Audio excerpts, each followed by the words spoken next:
Professor Raj Nehru ji से निवेदन करती हूँ कि वो मंच में हमारा मार्गदर्शन करें इस विषय पर।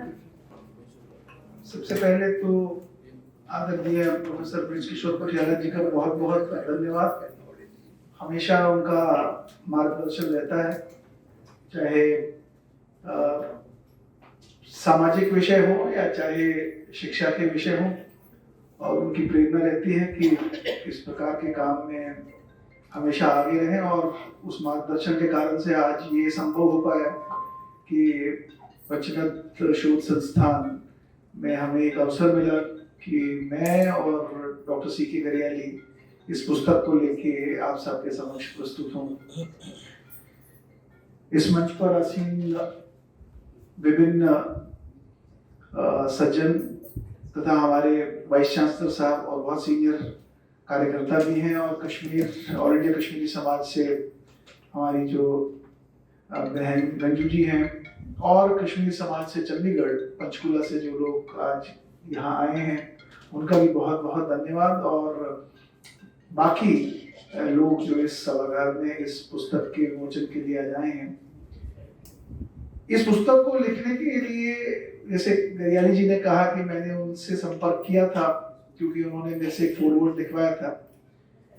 मेरा इस पुस्तक को लिखने से पहले मैं छोटे छोटे ब्लॉग्स बनाता था, और ये ब्लॉग को बनाने की प्रेरणा मुझे मेरे फादर से मिली थी, क्योंकि जब मेरे फादर थोड़े से इमोबाइल हो गए थे आफ्टर द माइग्रेशन, थोड़ी हेल्थ ठीक नहीं थी, लेकिन उनके पास बहुत सारी ऐसी कहानियां थी, बहुत सारी ऐसे नॉलेज थी जो कभी मुझे अपने साथ बिठा के शेयर करते थे। मैंने उनके सानिध्य में रह के, मैंने भगवद गीता बहुत बार पढ़ी थी, लेकिन उनके साथ रह के जब वो घर में रहे तो मुझे उनसे सानिध्य मिला कि वो मुझे भगवद गीता का अर्थ समझाएं। और कई बार मैं उनके साथ बैठ के, वो मुझे सुनाते थे और मैं सुनता रहता था। तो मुझे बड़ी प्रेरणा मिली कि मैं छोटी छोटी जो मुझे बोलते थे कोई कहानी, तो मैं उसको थोड़ा सा रिसर्च करता था, और रिसर्च करके उसको एक ब्लॉग के रूप में कंपाइल करता था, और उसको अपने सोशल मीडिया पे या अपने किसी ब्लॉग में उसको अपलोड करता था। तो वहाँ से प्रेरणा मिली कि छोटी छोटी ऐसी फोक टेल्स जो हमारे कश्मीर की हैं उसको कंपाइल करें। फिर डॉक्टर गरियाली जी से संपर्क हुआ, तो तब तक मैं लगभग 50 से ज़्यादा ब्लॉग्स लिख चुका था। तो हमने फिर ये तय किया कि हम इसको एक बुक की शेप देंगे, और 2020 मार्च में हम लोगों ने तय किया था, और लगभग 2 साल हमें लगे इसको रिव्यू करते करते, रिसर्च करते करते, और उसमें नए एलिमेंट्स जोड़ते। लेकिन इसके रिसर्च में बहुत सारे लोगों का योगदान है जिन्होंने ऑलरेडी इसके ऊपर बहुत सारे लेख लिखे हैं, उन सबका वर्णन है पहले इंट्रोडक्शन से पहले। और हमारे कश्मीर के जो विद्वान हैं, जो वास्तव में हिस्टोरियंस हैं, स्कॉलर्स हैं, हमने उनके लिखे हुए लेखों को पढ़ा, और उसमें जो हमें लगा कि बिल्कुल सही बात है और बहुत सारे लोग उसको कोलैबोरेट करते हैं, तो उसके बाद फिर हमने अपने स्टोरीज को और चैप्टर्स को बनाया। एक विचित्र बात मेरे नॉलेज में आई, बहुत लोगों के नॉलेज में होगी, परंतु कश्मीर से जो है उनके नॉलेज में तो होगी। बहुत बार लोग कहते थे कश्मीर का भारत के साथ क्या संबंध है, और बहुत लोगों को बड़ी डिफिकल्टी होती थी ये कहने में, कश्मीर तो अलग है और भारत तो अलग है।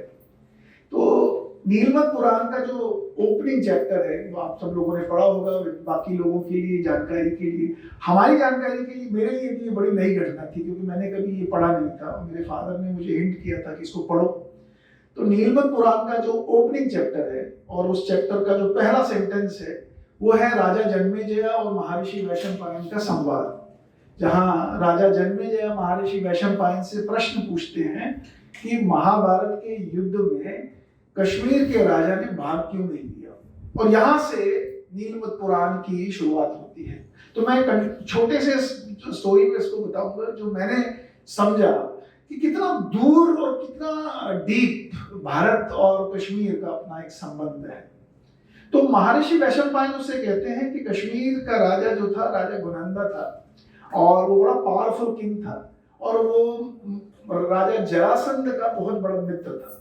जब राजा जरासंध मथुरा के ऊपर चढ़ाई करना चाहते थे, तो उन्होंने अपने मित्र राजा गुनंदा और बाकी अपने सारे मित्रों से हेल्प मांगी, और राजा गुनंदा क्योंकि बहुत बड़ी आर्मी रखते थे, वो राजा जरासंध की हेल्प करने के लिए मथुरा की चढ़ाई करके चले गए। लेकिन उस चढ़ाई में युद्ध में वो मारे गए। और उनके जो भाई थे दामोदर, वो दामोदर उस समय वहां के कश्मीर के राजा बने। और जब वो राजा बने तो एक बार की बात है, कृष्ण और बलराम जो है वो अपना कंधार जा रहे थे, क्योंकि कश्मीर, कंधार, तक्षशिला ये सब एक बहुत बड़ा संभाग हुआ करता था।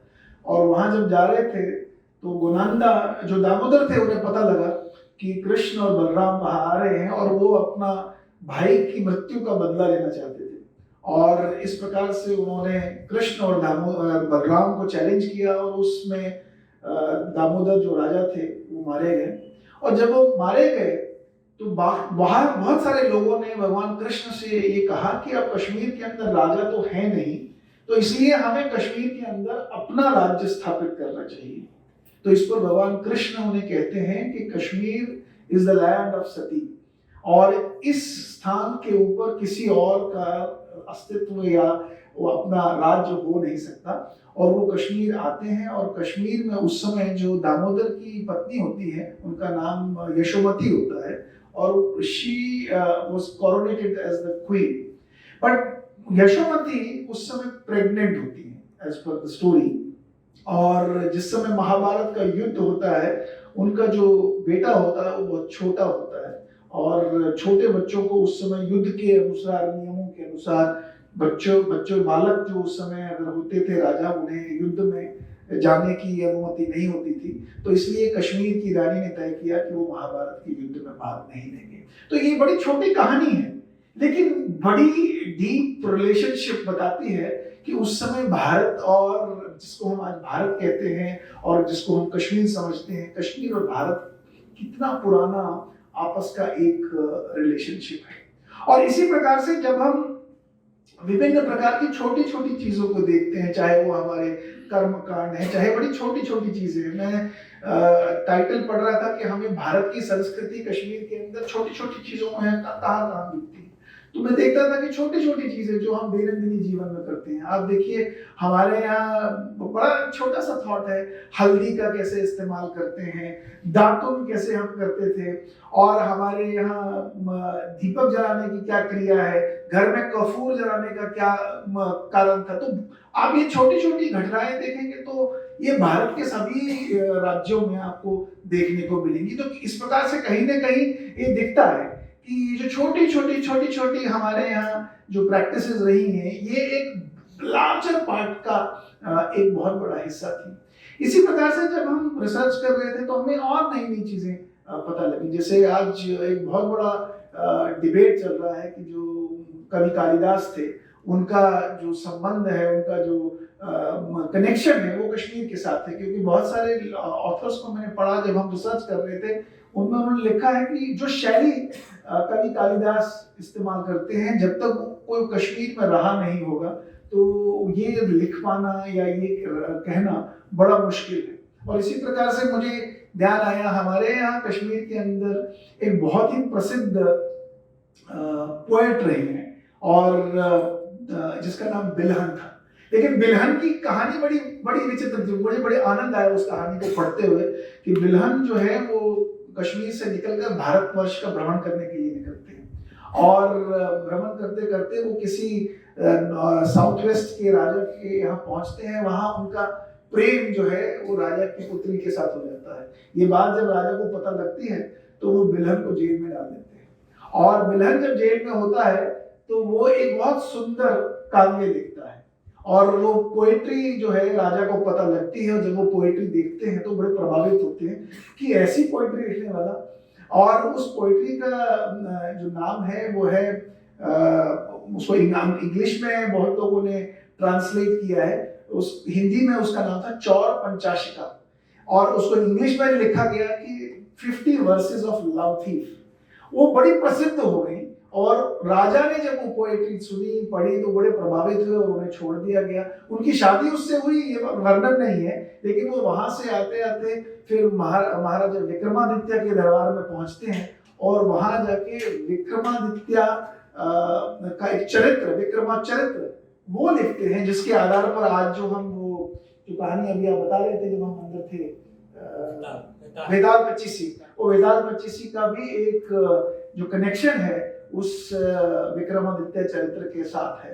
तो कहने का अर्थ ये है कि बहुत सारे ऐसे स्कॉलर्स जो आज पूरे भारत में और पूरी दुनिया में जो प्रसिद्ध हैं, उसमें बहुत सारे ऐसे स्कॉलर्स का आप कनेक्शन अगर देखेंगे, उसका कश्मीर के साथ कनेक्शन रहा है। और जो क्लासिकल हेरिटेज ऑफ इंडिया है, क्लासिकल फिलॉसफी ऑफ इंडिया है, उसमें मुझे लगता है कश्मीर एक बहुत बड़ा प्लेटो था और वहां से उसकी इमर्जेंस होती है। एक बड़ी इंपॉर्टेंट चीज जब मैं पढ़ रहा था, जब हमने इसको रिसर्च किया, वो ये था कि आदि गुरु शंकराचार्य साउथ से कितना प्रभावित होके कश्मीर आए और अद्वैतवाद को जो बड़ा प्रचंड उन्हें पूरे देश भर में उसके जो प्रचारक रहे एक प्रकार से अद्वैतवाद के, तो कश्मीर में भी उन्होंने देखा, कश्मीर में भी अद्वैतवाद था, परंतु उनको जो जानकारी कश्मीर में मिली कि कश्मीर का अद्वैतवाद बड़ा डिफरेंट तरीके का अद्वैतवाद था। जब मैंने इसको पढ़ा, मुझे इसके बारे में जानकारी नहीं थी, तो मुझे बड़ा हैरानी हुई और मेरे को एक चीज समझ में आ गई कि कश्मीर में जो कश्मीर का स्कॉलर रहा है, वो कंस्ट्रक्ट और डिकंस्ट्रक्ट करने में बड़ा माहिर रहा है। They have been so intense and deep in their thinking that they could reimagine certain things in a different way. आप देखिए, जो अद्वैत है, जो आदिगुरु शंकराचार्य ने अद्वैत की बात कही, उसमें एक बहुत बड़ा विषय था कर्मयोग का। और कर्मयोग का मतलब था कि आपको जीवन में कर्म करना है, एक्शन करना है और आपको फल की चिंता नहीं करनी है, आपका आउटकम से कनेक्शन नहीं। कश्मीर ने भी कहा कि आपको एक्शन करना है, लेकिन जो अगली सेंटेंस है जो मुझे बड़ी अच्छी लगी, वो ये है कि आपको एक्शन करना है, लेकिन in the process of that action आपकी जो कनेक्शन है, जिसको आप कंटेम्पलेट करते हो, गॉड के साथ वो कनेक्शन टूटना नहीं चाहिए। दोनों में बड़ा अंतर है कि यानी एक में आप एक्शन करें और रिजल्ट्स को आप एक्सपेक्ट ना करें, दूसरे में एक्शन करें, लेकिन एक्शन का प्रोसेस ऐसा होना चाहिए कि आप जो भी काम कर रहे हो उस प्रोसेस में कंटेम्पलेशन ऑफ गॉड जो है वो टूटना नहीं चाहिए। मतलब जब जब आपका ध्यान उस परम सत्य से टूटेगा तो आपको फिर से उसको रीएस्टैब्लिश करना, और वही कर्म योग है। ये कश्मीर का शेरिज्म कहता है। दूसरी बड़ी महत्वपूर्ण बात जो मुझे समझ में आ गई कि जो अद्वैत आदिगुरु शंकराचार्य का था, वो कहता था कि इंडिविजुअल जो है वो रिफ्लेक्ट करता है यूनिवर्स, यानी इंडिविजुअल अपनी रिफ्लेक्शन से, अपने माइंड से, अपनी थिंकिंग से यूनिवर्स की कल्पना करता है। लेकिन कश्मीर का जो शेरिज्म है, इसने इसको तो डिफरेंटली देखा। इसने कहा कि इंडिविजुअल जो है उसका थॉट जो है वो इनकम्प्लीट है, वो पूरा नहीं है, और जो पूरक नहीं है वो पूरक की कल्पना नहीं कर सकता। तो उन्होंने उल्टा कहा, उन्होंने कहा कि इंडिविजुअल नहीं है जो यूनिवर्स को मैनिफेस्ट करता है या उसको सोच पाता है, ये यूनिवर्स है जो एक इंडिविजुअल को एक्सपीरियंस कर पाती है। यानी जब तक यूनिवर्स उसको एक्सपीरियंस नहीं करेगी और अपने में समाहित नहीं करेगी, उसके विपरीत उन्होंने इस थॉट को दिया। तीसरा बड़ा इंपॉर्टेंट थॉट था उनका कि यूनिवर्स जो है ये मिथ्या है, ये माया है। ये आदिगुरु शंकराचार्य का कहना था। लेकिन जो कश्मीर का जो शेरिज्म है, जिसको हमने देखा, जब पढ़ा इसको नजदीक से, ये मोटी मोटी 3 बिंदुएं मुझे समझ में आई। उन्होंने कहा यूनिवर्स मिथ्या नहीं है, यूनिवर्स रियल है। और ये डिफरेंस, आप देखिए, इस तरह की डिफरेंशिएशन करना, इस तरह के कॉन्टेक्स्ट को सेट करना और इस तरह की चीजों को री इमेजिन करना, ये दर्शाता है कि कश्मीर का जो थिंकिंग प्रोसेस रहा है वो कितना डीप और कितना वैरायटी वाला रहा है और मल्टी डायमेंशनल रहा है, और वो अकोमोडेट करते थे हर किसी थॉट को और उसके ऊपर रिफ्लेक्ट करते थे और फिर उसको रिकंस्ट्रक्ट करके एक नए थॉट की कल्पना करते थे। आप देखिए, आदि गुरु हमारे जो अभिनव गुप्त थे, उन्होंने किस प्रकार की फिलॉसफीज को कंसोलिडेट किया, और उसके बाद उन्होंने थ्योरी ऑफ कॉग्निशन जिसको हम बोलते हैं, थ्योरी ऑफ वाइब्रेशन जिसको हम बोलते हैं, स्पंद शास्त्र, प्रतिभिज्ञ शास्त्र। अब प्रतिभिज्ञ शास्त्र भी एक प्रकार का जो शास्त्र था जिसमें how to recognise God inside you, जो गॉड एलिमेंट है उसको कैसे रिकॉग्नाइज करना। वाइब्रेशन वाला जो है स्पंद, मतलब how to see Lord Shiva as a vibration. और इसी को परस्यू करते करते उन्होंने त्रिक को जन्म दिया कश्मीर के अंदर। जबकि हम मानते थे केवल शिव और शक्ति है, इन्होंने कहा शिव और शक्ति के बाद एक और एलिमेंट है, वो नर का एलिमेंट है। वो परा है, परपरा है और अपरा है, यानी पर शिव है, परपरा शक्ति है और अपरा नर है। यानी एक लोअर लेवल की एनर्जी से आप मिडिल लेवल की एनर्जी में जाएंगे, मिडिल लेवल की एनर्जी से आप हायर लेवल की एनर्जी में जाएंगे।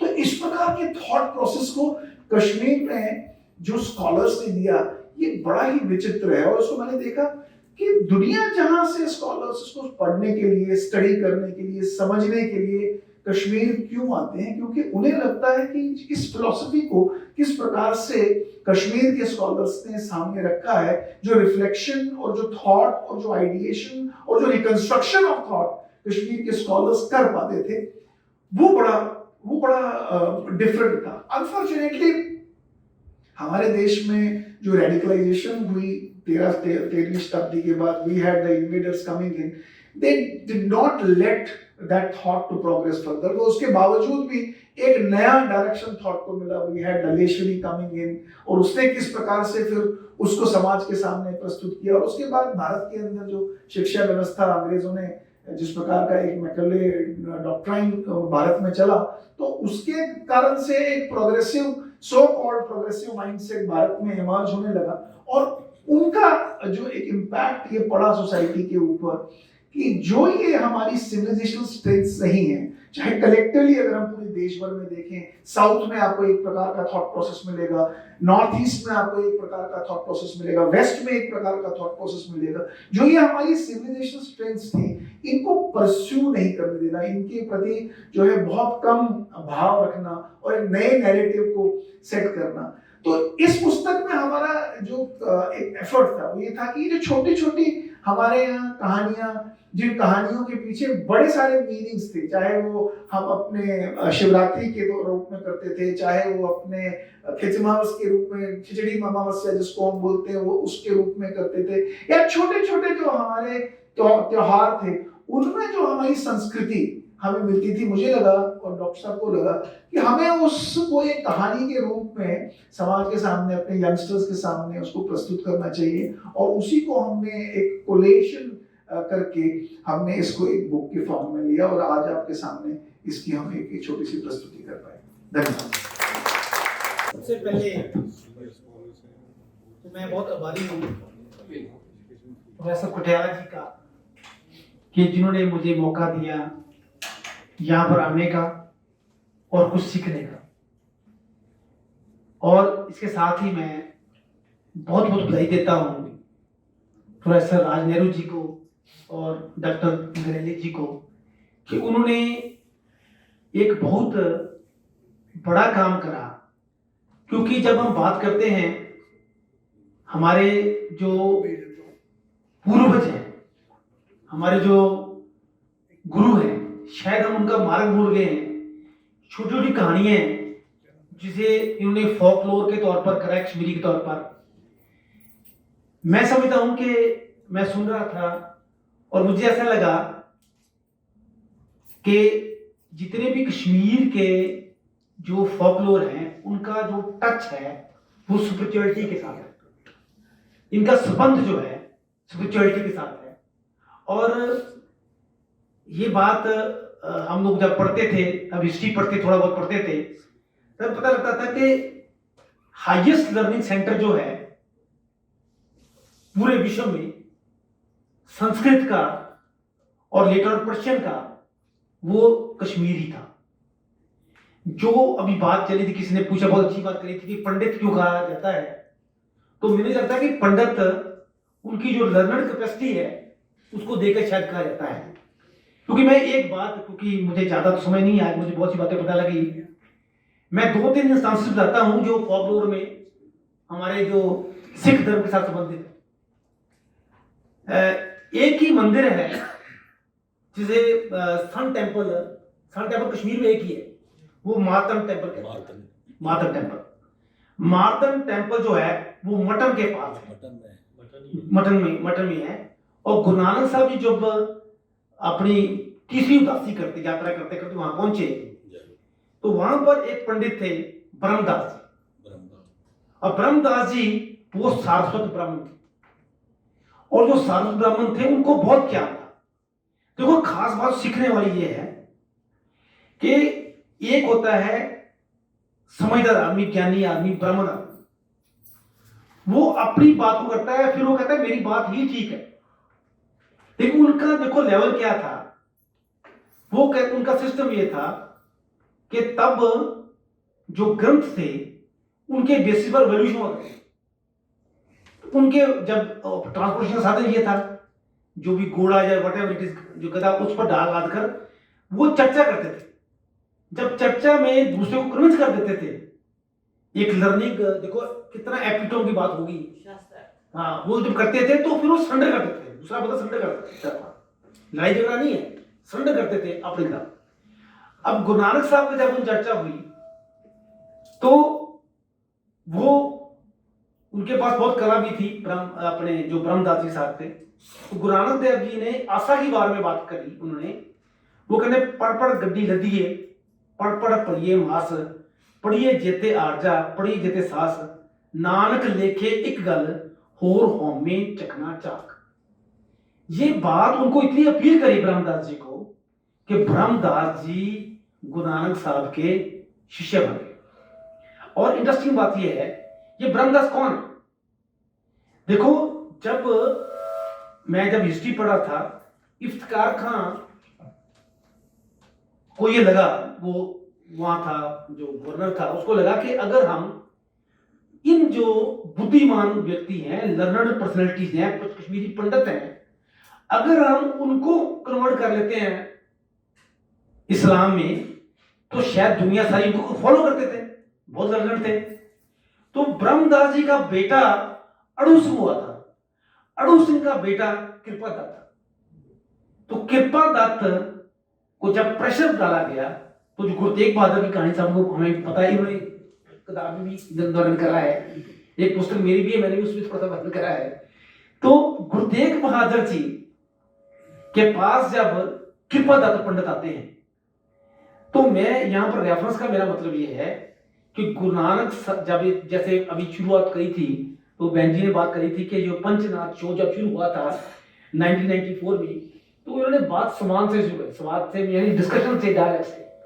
तो गुरु नानक साहब ने भी डायलॉग ही बताया, उन्होंने बताया था कि डायलॉग ही तरीका है, और शायद कश्मीरी पंडित यही करते थे, वो डायलॉग करते थे, अपनी बातों से कन्विंस करते थे।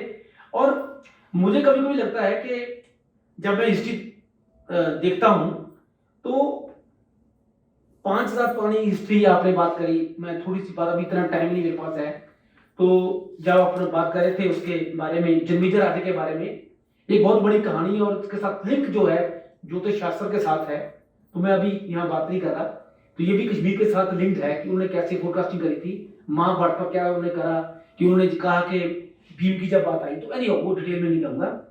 मैं ये कहना चाहता हूं कि 5000 साल पुरानी हिस्ट्री है कश्मीर की, लेकिन मुझे लग रहा है कि 1599 में, 1589 में मुगल जो है वो एंटर करे कश्मीर में। 1599 से लेकर लगभग 164 साल मुगल रहे, फिर अफगान आए 1819 तक। ये जो टोटल जो 220 साल का जो पीरियड है, 230 का पीरियड है, वो सिर्फ ही मुगल और पठानों का पीरियड है। उसके बाद हमारा रणजीत सिंह आ गए, 1819 से लेकर 40 में तक 27 साल हमारा रणजीत सिंह करा, उस पर डोगरा राज आ गया। मैं ये कहना चाहता हूं कि ये जो इन्होंने जो प्रयास करा है अपनी संस्कृति को जिंदा रखने के लिए, जागृत रखने के लिए, ये स्टोरीज जो हैं ये इंस्पायर करती हैं, क्योंकि हमारा जो स्रोत है वो धार्मिक है। हमारा जो स्रोत है, क्योंकि जब वो डिस्कशन हुई थी तो एक पद कह लीजिए या शब्द बोला था पुराना साहब ने, वो शब्द ये था हेको पादर। हेको पादर मतलब केवल एक ही मार्ग है, एको पादर एक दर, दरवाजा भी प्रमाण हुआ एक ही है। हेको पादर एक दर गुर पौड़ी निज ठाम, अपने निज के स्थान पर भगवान के पास पहुंचने के लिए, मोक्ष के लिए पहुंचने के लिए गुरु और पंडित ही पौड़ी हैं, सीढ़ी हैं, जिसको हाथ पकड़कर आप आगे बढ़ सकते हैं। और इतनी महिमा पंडितों की जो व्याख्यान करिए गुरु नानक साहब ने। आशा के बारे में आता है, बलिहारी गुर अपने द्योहाड़ी सदवार, जिन मानस के देवते किए लगे ना एक बार। गुरु की महिमा, पंडित की महिमा, इस तरीके से गुरु नानक साहब ने व्याख्यान करी है। और जो गुरु तेग बहादुर का लिंक है, मैं एक कहना चाहता हूँ कि ये जो आपकी पुस्तक है, और मैं लास्ट में ये बात कहूंगा, अभी मैं इंडेक्स देख रहा था, बहुत ही ब्यूटीफुल 9 चैप्टर इनकी किताब में लिखे हैं। मैंने देखा एक चैप्टर आपने लिखा, और मैं आपको बहुत बहुत बधाई देता हूँ। वो चैप्टर मैंने पढ़ा नहीं है, क्योंकि अभी मैं किताब मिली है, पुस्तक मिली है। मैं तो कुठियाला जी से मांग रहा था कि हमारी किताब मिली तो मैं पढ़ कर आऊंगा, तो वो किताब नहीं मिल पाई। अभी मैंने देखा एक चैप्टर है, एक अध्याय है, you can finish me, exodus story है कि कैसे लोग बाहर आए एक बार। You can finish me but you can not finish my existence. Beautiful. मैं तो इस बात की क्लैरिटी कर देता हूँ, और उनके साथ ही मैं एक बार पुनः धन्यवाद देता हुआ कुठियाला जी का। धन्यवाद सर। अब मैं माननीय ब्रिज किशोर कुठियाला जी को, प्रोफेसर कृष्ण आर्य जी को सुमंत्र जूस से निवेदन करती हूँ हमारे मुख्य अतिथि और हमारे प्रस्तुता का सम्मान करें। ओम अग्ने व्रतपते व्रतम चरिष्यामि तच्छकेयं तन्मे राधेता इदम अहम अनृता सत्यम उपैमि। पंचनद शोध संस्थान के प्यारे भाइयों और बहनों,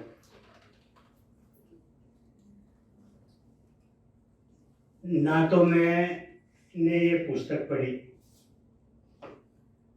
ना मैंने हिस्ट्री पढ़ी, हिस्ट्री भी नहीं पढ़ी, किसी भी क्लास में नहीं पढ़ी। मैं तो साइंस का विद्यार्थी रहा हूँ, साइंस ही पढ़ी है, साइंस ही पढ़ाई है। कुठियाला जी ने मेरे साथ ही बहुत ज्यादती की कि मुझे कहा कि आप कंक्लूडिंग रिमार्क्स दें। बीच बीच में जो जो बातें होती रही वो थोड़ी थोड़ी बातें मैं लेता रहूँगा। हमारे यहाँ एक कहावत है कि जन्मना जायते शूद्र संस्कारात् द्विज उच्यते। जन्म से सभी शूद्र पैदा होते हैं, किसी की कोई जाति नहीं होती। चाहे वो किसी के घर में भी पैदा हुआ हो, वो किसी भी भूभाग में पैदा हुआ हो, सब शूद्र हैं। लेकिन वो द्विज बनता है अपने संस्कार से। ये पंडित की बात हो रही थी, इसलिए ये मुझे उसकी बैकग्राउंड देनी पड़ी। गीता में कृष्ण ने कहा, चातुर्वर्ण्या मया सृष्टा गुण कर्म विभागशः, कि मैंने 4 वर्णों की उत्पत्ति की है, और वो गुण और कर्मों के 4 वर्ण कौन से थे? ब्राह्मण, क्षत्रिय, शूद्र, वैश्य। कि ये ब्राह्मण, क्षत्रिय, शूद्र, वैश्य ये जाति नहीं थी, नहीं, ये division of labour, division of labour, क्योंकि डिवीजन ऑफ वर्क, क्योंकि हमारे वेदों में कहा, ब्राह्मणस्य मुखमासी बाहु राजन्यकृत उरुतद यद्वैश्यम पादभ्याम शूद्रो अजायत। कि इस सारी सोसाइटी को अगर हम एक मान लें तो इस सोसाइटी का जो सिर है वो ब्राह्मण है, और सिर का संबंध मस्तिष्क से है, मस्तिष्क का संबंध ज्ञान से है। तो एक बात तो ये कहना चाहता हूं, अब इसको बाद में जोड़ूंगा, कि कश्मीरियों को पंडित क्यों कहते हैं। दूसरी बात ये कहना चाहता हूं कि मेरे दोनों वक्ताओं ने बहुत सुंदर ढंग से अपनी पुस्तक के बारे में और उसकी बैकग्राउंड के संबंध में आपको बात रखी। लेकिन एक शब्द कहा, कश्मीर और भारत। क्या कश्मीर और भारत दोनों शब्दों को हम अलग अलग प्रयोग कर सकते हैं? मैं एक बार फुल ब्राइट फाउंडेशन का एक्सचेंज प्रोग्राम था, इंडिया के एजुकेशनिस्ट यूएस गए थे और हमारे साथ एक व्यक्ति थे जो डायरेक्टर हायर एजुकेशन थे, वो थे मिजोरम के। उनका नाम था लाल नून टुलोंगा। लाल नून टुलोंगा जब वहाँ अपना परिचय देते थे तो ऐजवाल से थे। उन्होंने अपना परिचय ऐसे देते थे कि मैं ऐजवाल से हूँ, जो मिजोरम की कैपिटल है और भारत के नज़दीक है। तो मैंने यूएस से आने के बाद फिर उनकी कंप्लेंट भी की गवर्नमेंट ऑफ इंडिया को, और उन्होंने इस इशू पे रिज़ाइन किया और फिर वो क्रिश्चियनिटी का प्रचार करने में लग गए। He was director higher education. तीसरी बात जो कहना चाहता हूं कि कश्मीर सारे भारत का ब्रेन था, सारे भारत का मस्तिष्क था। वेदों के अंदर एंटर करने के लिए अष्टाध्यायी और महाभाष्य, इन दो ग्रंथों का जो व्याकरण ग्रंथ हैं जानना आवश्यक है। उसके बिना हम वेद को नहीं समझ सकते। अष्टाध्यायी के लिखने वाले कहाँ से थे? आपके पंजाब से। महाभाष्य के लिखने वाले कहाँ से थे? गांधार से, अफगानिस्तान से। गांधारी कहाँ से थी? गांधार से। महाभारत में जब राजसूय यज्ञ हुआ तो उस राजसूय यज्ञ के अंदर भाग लेने के लिए चीन से भगदत्त आए, अमेरिका से बब्रुवाहन आए, यूरोप से विडालाक्ष आए, यूनान से शल्य आए। ये सारा एक ही देश था जिसको हम कहते हैं जम्बू द्वीपे भारत खंड। जम्बू द्वीप आपके शीर्ष, वहां पर भी जम्मू कश्मीर आया। जितने संस्कृत और दूसरी भाषाओं का उद्भव हुआ वो कश्मीर से हुआ। इसलिए कश्मीर के लोगों को, चूंकि वही लोग रहते थे वहां, दूसरे लोग तो बाद में आए। ये मैं 6000 साल से पुरानी बात कर रहा हूं, इसलिए उन लोगों को पंडित कहते थे। और अभी एक बात आई थी कि पंडित लोग जगह जगह चले गए, और जब वो कह रहे थे जगह जगह चले गए तो मुझे अपने बाबा नानक की बात याद आई कि उन्होंने कहा कि अच्छे आदमी उजड़ जाए, मतलब वो एक जगह से जगह जगह फैल जाएं ताकि वो सब जगह अच्छा ही फैले। और बुरे आदमियों को कहा तुम एक ही जगह बस जाओ ताकि तुम्हारा एरिया लिमिटेड हो जाए और तुम अपने आप को स्प्रेड ना कर सको। ये कश्मीर का ऋण चुका सकना भारत के लिए नहीं, सारे विश्व के लिए बहुत मुश्किल। सारी विद्याओं का स्रोत वहां से। अब इन्होंने पंचांग की बात की। पंचांग हमारी संस्कृति नहीं है, ये साइंस है।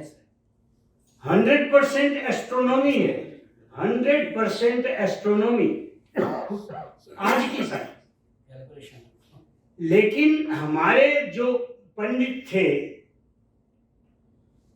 विद्वान थे, इन्होंने उसको हमारी कल्चर के साथ जोड़ दिया।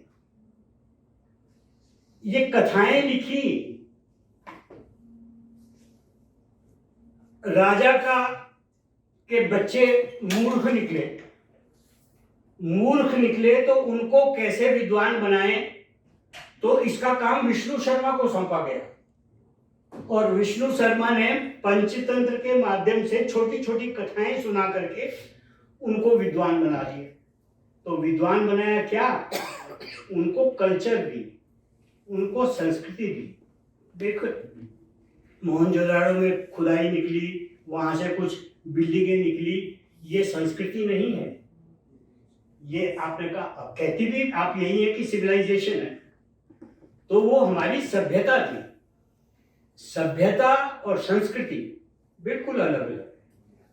सभ्यता शरीर के लिए, उसको सुख देने के लिए, भौतिक के लिए, लेकिन उसका जो आध्यात्म पक्ष है वो संस्कृति है। कश्मीर ने संस्कृति दी, और वो संस्कृति उन पंडितों के माध्यम से जो पुराने 10,000 साल या 20,000 साल पुराने थे, आज तक चली आ रही जेनेटिकली।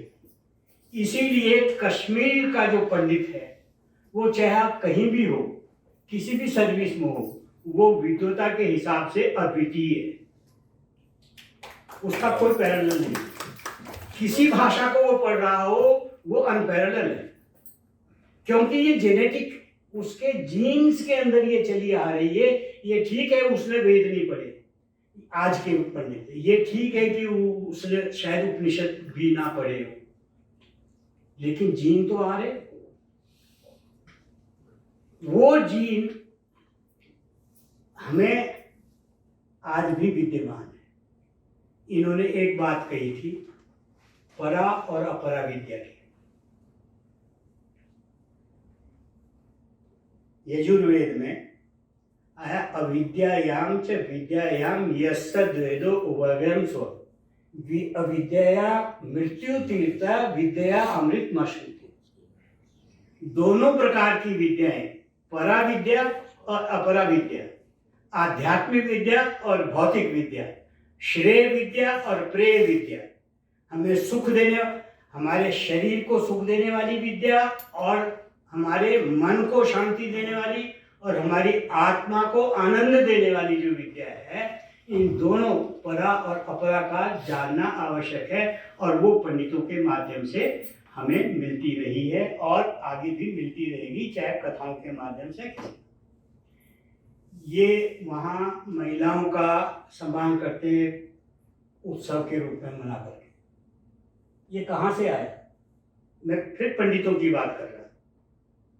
यत्र नार्यस्तु पूज्यन्ते रमन्ते तत्र देवता, जहाँ नारी की पूजा होती वहाँ देवता वास करते हैं। ये संस्कृति थी जो हमें हमारे कश्मीरी पंडितों के माध्यम से, हमारे ग्रंथों के माध्यम से, हमारे जीवन में वो एक किस्म से आत्मसात हो गई।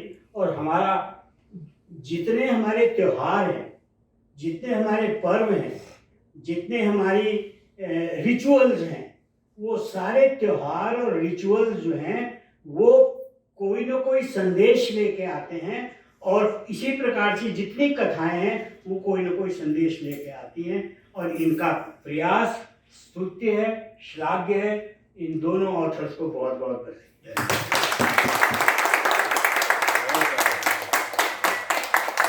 अब मैं प्रोफेसर कृष्ण आर्य जी से निवेदन करती हूँ कि वो हमारे मुख्य अतिथि प्रोफेसर करमजीत सिंह का सम्मान करें।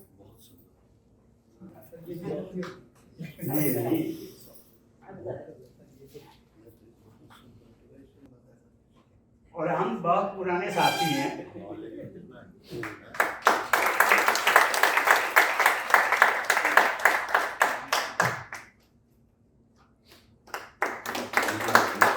मैं प्रोफेसर किशोर कुटियाला जी से निवेदन करती हूँ वो डॉक्टर सी के गरियाली जी का सम्मान करें।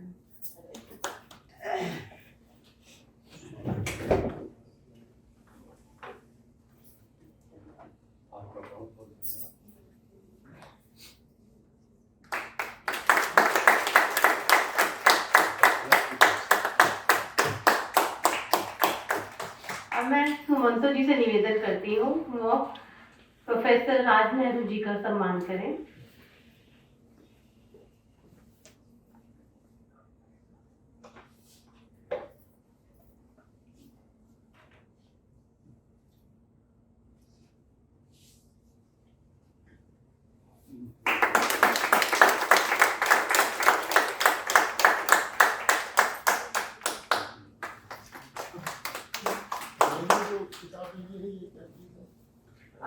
डॉक्टर भरत पंजाब विश्वविद्यालय चंडीगढ़ में वरिष्ठ सहायक आचार्य के पद पर कार्यरत है, उनको आमंत्रित करती हूँ।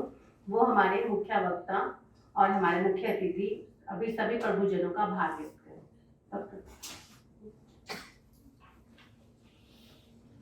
आज की इस संगोष्ठी में जो जिज्ञासा का सत्र हुआ, हम सब की उपस्थिति रही और विशेष तौर पर जो आर्य जी का उद्बोधन रहा, उसके संदर्भ में कहना चाहूँगा कि यह इस बात का प्रमाण है कि जम्मू कश्मीर न केवल भारत माता का मुकुट है, अपितु वह भारत माता का मस्तिष्क भी है। और जो हमारे इस सभागार में सम्मानित सदस्य उपस्थित थे, उनके द्वारा दिखाई गई जिज्ञासा, विशेष तौर पर जब हम एक तरफ आजादी का अमृत महोत्सव मना रहे हैं, उस संदर्भ में जिस प्रकार से मैं देखता हूं, समय के अभाव के रहते हुए हमने उस जिज्ञासा तंत्र को थोड़ा सा कम किया। हमको लगता है जम्मू कश्मीर जिस प्रकार से मुकुट भी है, मस्तिष्क भी है, और आजादी के अमृत महोत्सव में हमको लगता है जम्मू कश्मीर खंडित भारत का अभिन्न अंग तो है ही है। ऐसा कहना चाहूंगा। जम्मू कश्मीर की जिज्ञासा के संदर्भ में चलता रहूंगा मंजिल की ओर, चलता रहूंगा मंजिल की ओर, चलने में माहिर बन जाऊंगा। चलता रहूंगा मंजिल की ओर, चलने में माहिर बन जाऊंगा। या तो मंजिल मिल जाएगी या अच्छा मुसाफिर बन जाऊंगा। पंचनद शोध संस्थान अध्ययन केंद्र पंचकुला एवं पंजाब विश्वविद्यालय चंडीगढ़ इकाई की ओर से धन्यवाद प्रस्ताव प्रस्तुत करने के लिए आपके समक्ष प्रस्तुत हूं। सर्वप्रथम मैं आज की संगोष्ठी के मुख्य अतिथि प्रोफेसर करमजीत सिंह जी, कुलपति जगत गुरु नानक देव स्टेट ओपन विश्वविद्यालय पटियाला का आभार व्यक्त करता हूं, जो पटियाला से चलकर आज हमारे बीच पंचकुला इस संगोष्ठी में उपस्थित हुए हैं। मान्यवर, मैं आपका दिल की गहराइयों से आभार व्यक्त करता हूं। आपने अपनी उपस्थिति के माध्यम से इस कार्यक्रम की शोभा बढ़ाई है तथा आपके उद्बोधन से इस बात का चरितार्थ मिलता है कि जो सिखिज्म के 3 स्तंभ हैं, नाम जपो, कीर्त करो, वंड छको, हमें उसकी आपके अंदर छवि देखने को मिलती है। जिस प्रकार से आपने सिखिज्म की बात की है और बहुत नजदीक से आपको हमने देखा है, आप न केवल एक मैनेजमेंट गुरु के रूप में पंजाब विश्वविद्यालय में अपनी छाप छोड़ चुके हैं, अपितु वर्तमान में भी अपने इस दायित्व के माध्यम से कीर्त करो के संदेश को जन जन तक, जनमानस तक पहुंचाने में सफल हो रहे हैं। आपका इस कार्यक्रम में पहुंचने पर बहुत बहुत धन्यवाद, आभार। साथियों, कल तक हम मानते थे कि हमारे लिए 5 अगस्त 2019 का दिन बहुत महत्वपूर्ण दिन है, परंतु आज इस सभागार में उपस्थित सभी गणमान्य व्यक्तियों के लिए हमको ऐसा लगता है कि पंचनद शोध संस्थान के माध्यम से 19 सितंबर 2022 का दिन भी एक महत्वपूर्ण दिन बन गया है। इस संगोष्ठी में प्रस्तोता के रूप में उपस्थित प्रशासनिक अधिकारी डॉक्टर C.K. गरियाली जी व कुलपति प्रोफेसर डॉक्टर राज नेहरू जी का मैं धन्यवाद करता हूं कि जिन्होंने हमें जम्मू कश्मीर की परंपराओं में संस्कृति के प्रतिबिंब जैसे महत्वपूर्ण विषय पर प्रकाश डालकर हमारी को और जिज्ञासा को आगे बढ़ाया।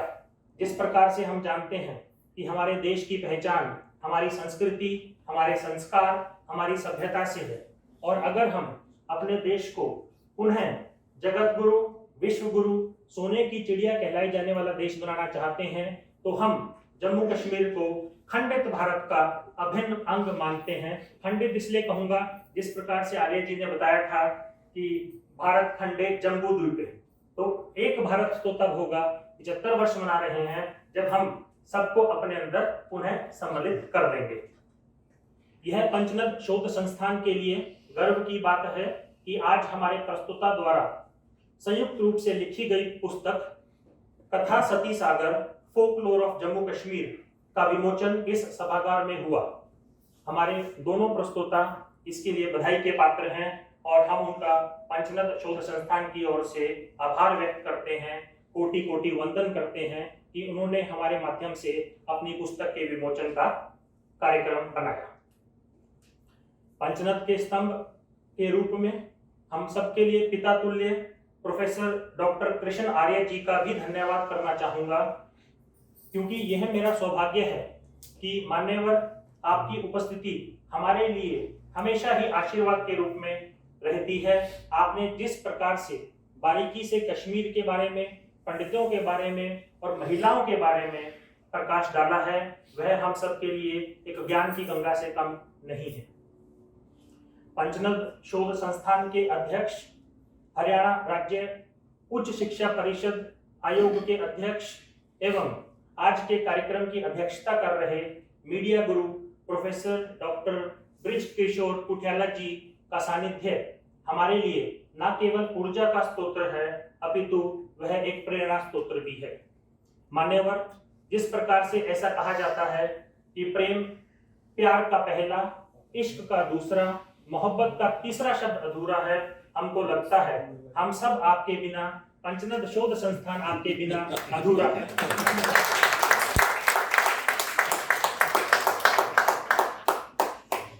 सम्मानित मंच के साथ साथ इस अति सम्मानित सदन में उपस्थित सभी गणमान्य प्रभुजनों को आभार की अभिव्यक्ति प्रस्तुत करना मेरा सौभाग्य है। मान्यवर, आप सबकी उपस्थिति, गरिमामय उपस्थिति से ही यह कार्यक्रम संभव हो पाया है। अंत में पुनः आप सभी का कोटि कोटि आभार, प्रणिपात, साधुवाद, वंदन, अभिनंदन। भारत माता की जय। धन्यवाद। अब मैं प्रोफेसर कुठियाला जी से रिक्वेस्ट करती हूँ वो मैडम नैन्सी गंजू जी का आभार व्यक्त कर सम्मान कर।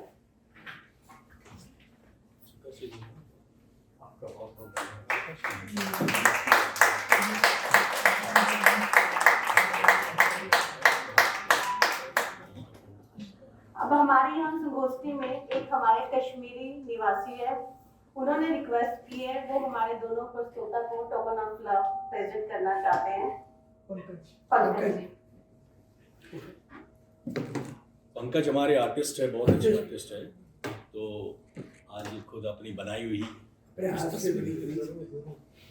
हमारी भी किस्मत अच्छी थी।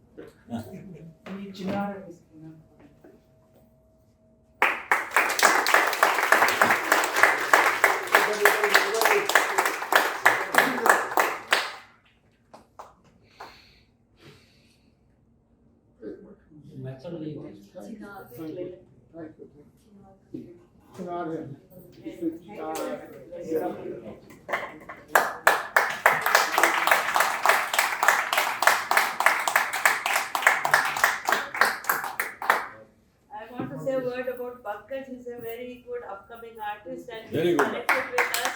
He has helped me conduct in many art programs, art competitions, he judged them and he has helped me.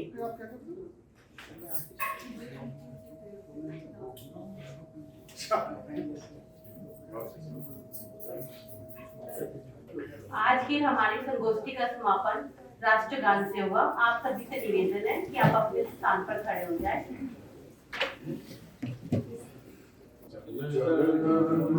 अधिनायक जय हे भारत भाग्य विधाता, पंजाब सिंध गुजरात मराठा द्राविड़ उत्कल बंगा, विंध्य हिमाचल यमुना गंगा, उच्चल जलधि तरंगा, तब शुभ नामे जागे, तब शुभ आशीष मांगे, गाए तब जय गाथा, जन गण मंगल गायक जय हे भारत भाग्य विधाता, जय हे जय हे जय हे जय जय जय जय हे।